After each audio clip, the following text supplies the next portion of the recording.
ഇന്ന് വന്നിരിക്കുന്നത് വൈകുന്നേരങ്ങളിൽ ചായക്കൊപ്പം കഴിക്കാൻ പറ്റിയ നല്ല ടേസ്റ്റി ആൻഡ് ക്രിസ്പി ആയിട്ടുള്ള ഒരു ഈവനിങ് സ്നാക്ക് റെസിപ്പി ആയിട്ടാണ്.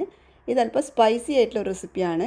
നമ്മുടെ വീടുകളിൽ എപ്പോഴും അവൈലബിൾ ആയിട്ടുള്ള ചേരുവകൾ മാത്രം മതിയാകും ഈ ഒരു റെസിപ്പി തയ്യാറാക്കാനായിട്ട്. ഇതിൻ്റെ കൂടെ ഞാനൊരു സോസ് കാണിക്കുന്നുണ്ട്. ആ ഒരു സോസ് കൂട്ടിയിട്ട് ഇത് കഴിക്കാനായിട്ട് ഒരു പ്രത്യേക രുചിയാണ്. കുട്ടികൾക്കൊക്കെ തീർച്ചയായിട്ടും ഇഷ്ടപ്പെടും.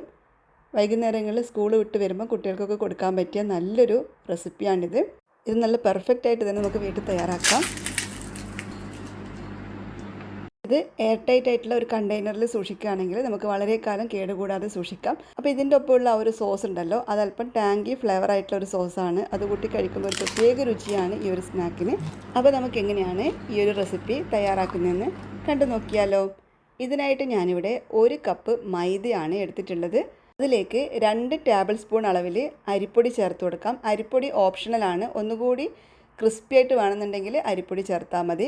പിന്നെ ഇതിലേക്ക് ആവശ്യത്തിന് ഉപ്പും അതുപോലെ 2 വറ്റൽമുളക് ചെറുതായിട്ട് കട്ട് ചെയ്ത് ഇട്ട് കൊടുക്കാം. കുരു കളഞ്ഞിട്ടാണ് ഞാൻ ഇട്ട് കൊടുത്തിട്ടുള്ളത്.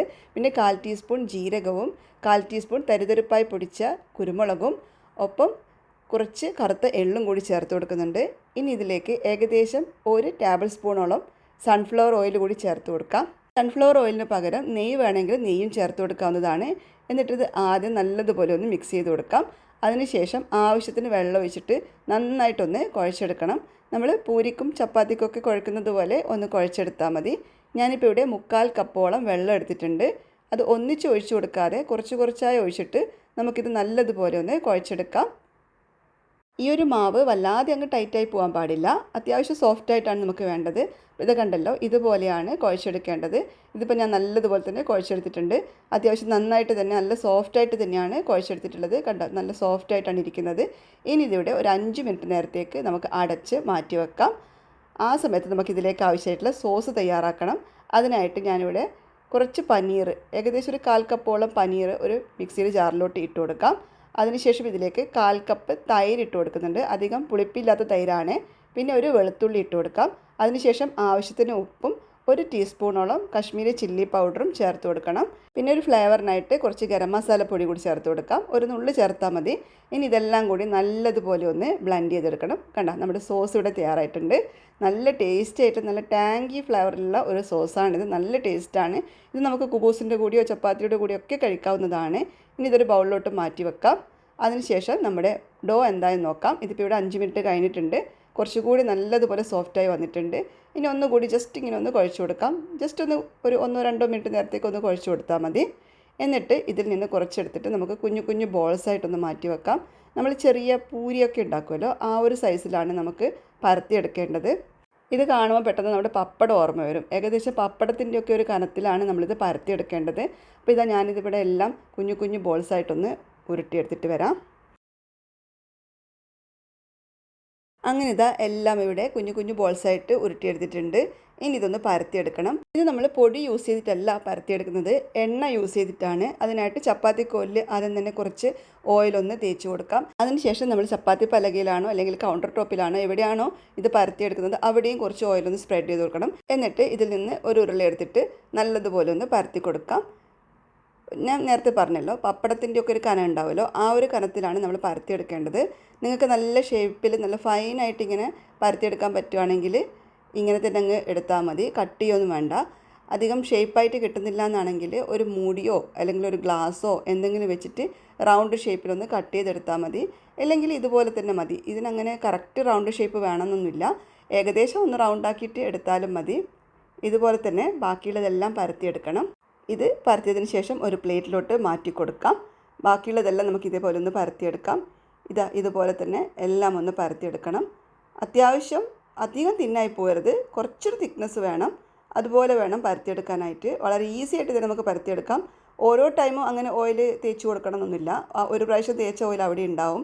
അതിൽ തന്നെ ഇങ്ങനെ വെച്ചിട്ട് ഒന്ന് പരത്തിയെടുത്താൽ മതി. ഇതിങ്ങനെ തമ്മിൽ ഒട്ടിപ്പിടിക്കാതെ നമ്മൾ സെപ്പറേറ്റ് ആയിട്ട് ഒരു പ്ലേറ്റിലോട്ട് വെച്ച് കൊടുക്കണം. കാരണം ഇത് തിന്നായിട്ടാണല്ലോ പരത്തുന്നത്. അപ്പോൾ ചിലപ്പം ഒട്ടിപ്പിടിക്കാൻ ചാൻസ് ഉണ്ട്. പൊടിയൊന്നും യൂസ് ചെയ്യാതെയാണല്ലോ നമ്മൾ ചെയ്യുന്നത്. അതുകൊണ്ട് ഇതാ ഇങ്ങനെ പരത്തിയതിന് ശേഷം സെപ്പറേറ്റ് ഓരോന്നിങ്ങനെ എടുത്തിട്ട് പ്ലേറ്റിൽ വെച്ച് കൊടുക്കാം. അപ്പോൾ ഇത് ഞാനിങ്ങനെ ഒന്ന് ജസ്റ്റ് കട്ട് ചെയ്യുന്നത് കൂടി ഒന്ന് കാണിച്ചു തരാം. അധികം ഷേപ്പിൽ കിട്ടുന്നില്ല എന്നാണെങ്കിൽ ജസ്റ്റ് ഒന്ന് കട്ട് ചെയ്തെടുത്തോളൂ ഒരു ഭംഗിക്ക് വേണ്ടിയിട്ട്.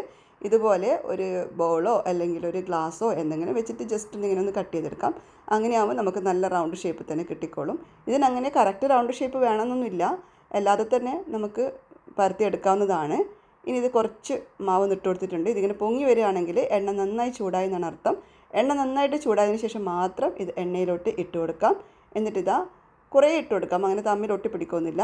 എത്രത്തോളം നമുക്ക് ഇട്ട് കൊടുക്കാൻ പറ്റുമോ അത്രത്തോളം ഇട്ടിട്ട് ഫ്രൈ ചെയ്തെടുക്കാം. മീഡിയം ഫ്ലെയിമിലിട്ടിട്ട് ഇതിനെ ഫ്രൈ ചെയ്തെടുത്തോളൂ. എന്നിട്ട് നല്ലൊരു ലൈറ്റ് ഗോൾഡൻ ബ്രൗൺ കളറാകുന്നതിനെ ഒന്ന് ഫ്രൈ ചെയ്തെടുക്കണം. ആ ഒരു സമയം കൊണ്ട് തന്നെ ഇത് നല്ലതുപോലെ ക്രിസ്പിയായി വന്നിട്ടുണ്ടാവും.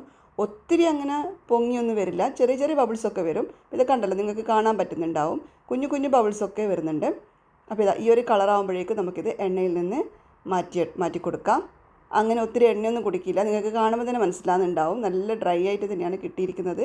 കണ്ടല്ലോ, എല്ലാം ഇതുപോലെ എണ്ണയിൽ നിന്ന് കോരി മാറ്റാം. ഇതേപോലെ തന്നെ നമുക്ക് ബാക്കിയുള്ളതെല്ലാം ചെയ്തെടുക്കണം. ഇത് ഫ്രൈ ചെയ്തതിന് ശേഷം അത്ര തന്നെ ഓയിൽ എനിക്ക് ആ ഒരു പാത്രത്തിലുണ്ടായിരുന്നു. ഇതുപോലെ ബാക്കിയുള്ളതെല്ലാം ഒന്ന് ഫ്രൈ ചെയ്തെടുക്കാം. ഇത് അത്യാവശ്യം നല്ല സ്പൈസി ആയിട്ടുള്ളൊരു സ്നാക്കാണ്. അപ്പോൾ ഇതിലുള്ള സ്പൈസിനെസ് ഒക്കെ നമുക്ക് നോക്കിയിട്ട് എങ്ങനെയാണെന്ന് വെച്ചാൽ തീരുമാനിക്കാം. കുരുമുളക് പൊടി ചേർക്കുമ്പം അധികം ചേർക്കണ്ട. അതുപോലെ വറ്റൽമുളകിൻ്റെ കുരുവൊക്കെ കളഞ്ഞതിന് ശേഷം മാത്രം കട്ട് ചെയ്ത് ചേർത്ത് കൊടുത്താൽ മതി. അതൊക്കെ ഒന്ന് ശ്രദ്ധിക്കുകയാണെങ്കിൽ അധികം എരിവുണ്ടാവില്ല. പിന്നെ ഇതിൻ്റെ ഒപ്പമുള്ള ഈ ഒരു സോസ് ഉണ്ടല്ലോ, അതിനൊരു ചെറിയ പുളിപ്പ് ടേസ്റ്റാണ്. അപ്പോൾ അതുകൊണ്ട് അത് കൂട്ടി കഴിക്കുമ്പോൾ നല്ല ടേസ്റ്റായിരിക്കും. അങ്ങനെ എല്ലാം ഞാനിവിടെ ഫ്രൈ ചെയ്തെടുത്തിട്ടുണ്ട്. കണ്ടല്ലോ, നല്ല കുഞ്ഞു കുഞ്ഞു പപ്പടം പോലെയില്ലേ കാണാനായിട്ട് തന്നെ, നല്ല ടേസ്റ്റാണ് കഴിക്കാനായിട്ട്. അപ്പോൾ ഇതിൽ അരിപ്പൊടി ചേർത്തത് കൊണ്ട് തന്നെ എക്സ്ട്രാ ക്രിസ്പി ആയിട്ടാണ് ഇരിക്കുന്നത്. കേട്ടല്ലോ, നല്ല ക്രിസ്പി ആയിട്ടാണ് ഇരിക്കുന്നത്. അപ്പോൾ ഈ ഒരു റെസിപ്പി നിങ്ങൾക്ക് എല്ലാവർക്കും ഇഷ്ടപ്പെട്ട് കാണുമെന്ന് വിശ്വസിക്കുന്നു. വീഡിയോ ഇഷ്ടപ്പെട്ടിട്ടുണ്ടെങ്കിൽ ലൈക്ക് ചെയ്യാനും ഷെയർ ചെയ്യാനും ആരും മറക്കല്ലേ. അതുപോലെ ചാനൽ സബ്സ്ക്രൈബ് ചെയ്യാതെയാണ് വാച്ച് ചെയ്യുന്നതെങ്കിൽ ചാനൽ സബ്സ്ക്രൈബ് ചെയ്ത് സപ്പോർട്ട് ചെയ്യാനും ആരും മറന്നു പോകരുത്. അപ്പോൾ നമുക്ക് വീണ്ടും പുതിയൊരു വീഡിയോ ആയിട്ട് കാണാം.